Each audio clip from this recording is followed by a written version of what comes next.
A lot to get to here on today's show. Appreciate all of you for stopping by and watching Philadelphia Eagles Now. Here's what we're discussing. We have a Damar Hamlin update, which is really encouraging.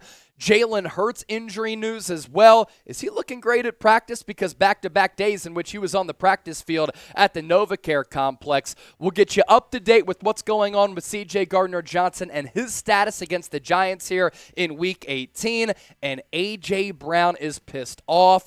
And when you watch A.J. Brown play, he plays with a lot of intensity. And when that dude is mad, he plays even better. And hopefully that is the case for a long playoff run for Philadelphia. So make sure you stay tuned for all of it. And once again, thanks for all of your support here on Eagles Now. We do begin with Damar Hamlin. He's been on the thoughts and in the minds of a lot of people all throughout this week after that really catastrophic and saddening event on Monday Night Football. Thankfully, over the last couple of days, some really encouraging signs for him. None more encouraging than the news we got here on Thursday. This statement coming from the Buffalo Bills per the physicians caring for Damar Hamlin at the University of Cincinnati Medical Center. Damar has shown remarkable improvement over the past 24 hours. While still critically ill, he has demonstrated the ability to be neurologically intact. His lungs continue to heal, and he is making steady progress. Bill saying that we are grateful for the love and support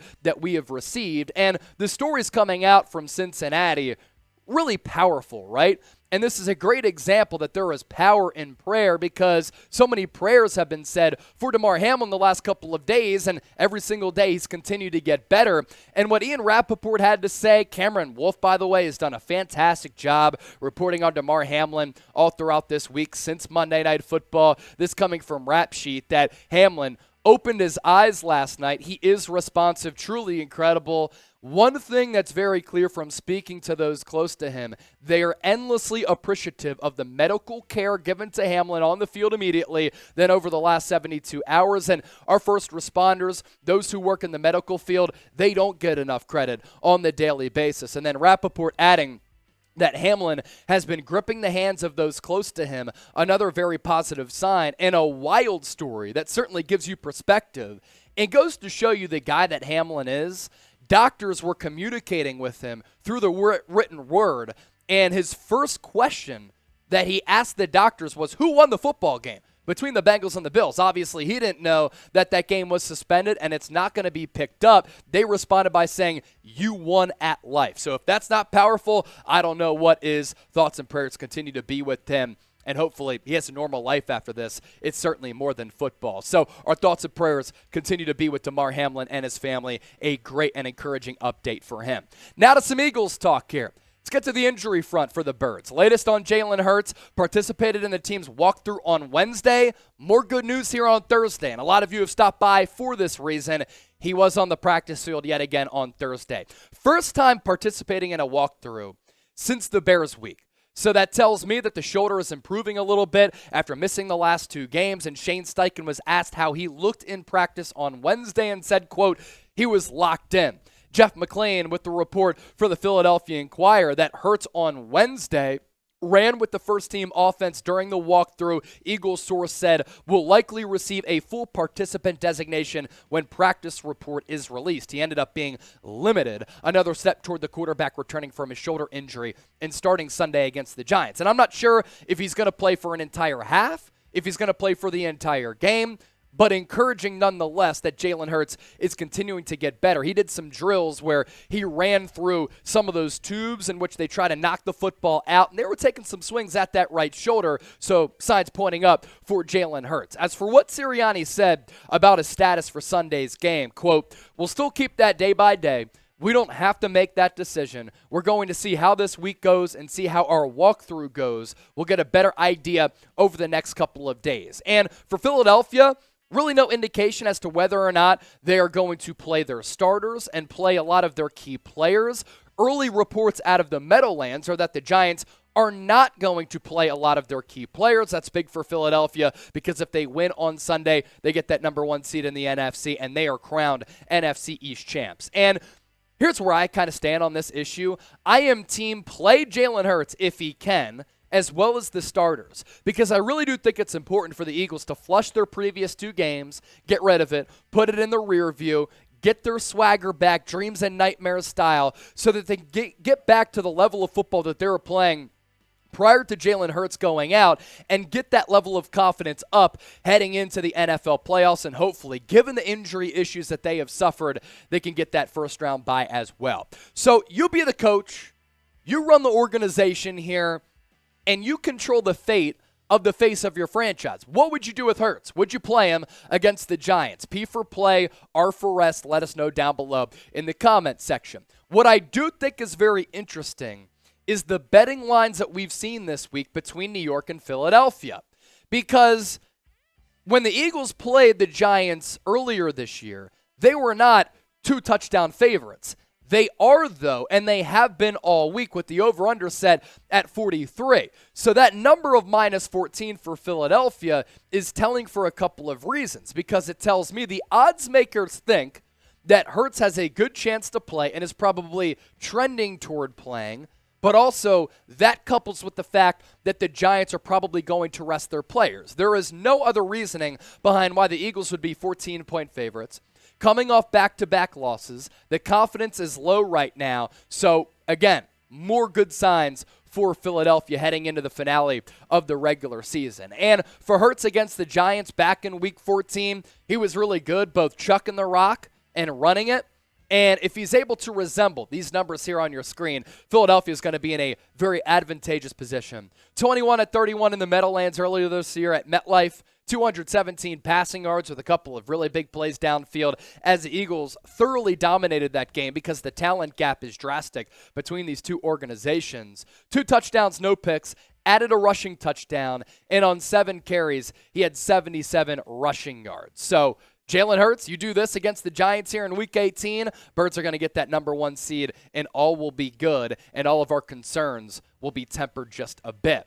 A programming reminder, we will be doing a watch party for Eagles-Giants, a great rivalry game in the National Football League on Sunday. It's going to be Trace and Abby on the mic. A lot of you, the real ones, know you're very familiar with them. I'm going to be live on the 49ers Report. I know a lot of you have a problem with that. Those of you who don't, I appreciate you for being a real one, but at the very least, we're bringing you coverage. Then I'll bring you a post-game show, hopefully talking about the Eagles clinching that number 1 seed. So subscribe and join us. Trace and Abby, they're going to kill it, no doubt about it, as they always do. Now, before we get to CJ Gardner-Johnson and more injury news here for the Birds, make sure you cancel your unnecessary subscriptions to start the new year so that you can start saving money here in 2023 and really take control and manage your finances. Free app, rocketmoney.com/Eagles now. You can sign up today. Do you know how much your subscriptions really cost? Because most Americans don't. They think that they spend about $80 per month on subscriptions, when the actual total cost closer to $200. You could be wasting hundreds of dollars each month and every year on subscriptions you don't even know about. And this app, formerly known as Truebill, it's really been a game changer for my bank account. It shows you all of your subscriptions in one place and then cancels for you whatever you don't still want. Rocket Money even finds subscriptions you had no idea that you were signed up for. And to cancel it, very easy. You go on the app and you hit that cancel button. So optimize your finances today at rocketmoney.com/Eagles now. We'll put that link in the comment section and the description of this video. It's also very visibly appealing and easy to use as well. To CJ Gardner-Johnson now. Returned to practice on Wednesday. Practiced again on Thursday. Eligible to play on Sunday against the Giants. That's no guarantee because of the severity of his injury, of it being a lacerated kidney. Spent his initial weeks recovering off of his feet just to get right. So what he's really been working on recently is just regaining that conditioning. A lot of you know when you don't work out, you lose more when you don't work out as compared to when you do get the gain. So for him, sits out a couple of weeks, he's off his feet, that conditioning level really does plummet. So for him, it's about getting that up. But the Eagles medical staff has done a good job, certainly with him, to put him in a position where he can play. And Sirianni was, of course, talked about CD Deuce and said this: that's not something that you can be there and do a lot with when you have that type of injury. These last 2 weeks, he's been able to ramp it up. When it is time for him to go, he'll be ready to go physically, not just the injury healed, but physically be ready to go. And what's crazy about CD Deuce is the fact that the Eagles fleeced the Saints for him, prior to the year to fulfill a need at that safety spot and how well and opportunistic he played. But he hasn't played since November 27th. More than a month. A lot of football has been played since then. And he is still tied for the NFL league lead in interceptions. CD Deuce, a special player. Hope the Birds bring him back. They certainly need that swagger and that confidence on the defensive side of the ball. We'll round out with this.